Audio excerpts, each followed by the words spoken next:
Nedá sa vládnuť v štáte, v ktorom ide o vaše peniaze a vás viac ako 57% a viac ako 50% povie, nám je to jedno. Ak vám nezáleží na vlastných peniazoch, na čo vám záleží? Kto má potom za vás rozhodnúť nezodpovednosť?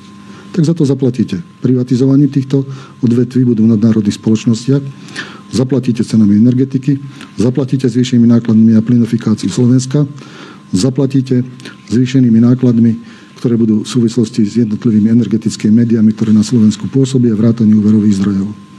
Bolo to vaše slobodné rozhodnutie, ktoré má tieto dôsledky. Viete, kedysi sa hovorilo, že Československo bolo tak znormalizované po 68., že sa nestaralo ani do vlastných vecí. Vy sa nestaráte o vlastné veci. Kto to má za vás urobiť? Je to váš postoj.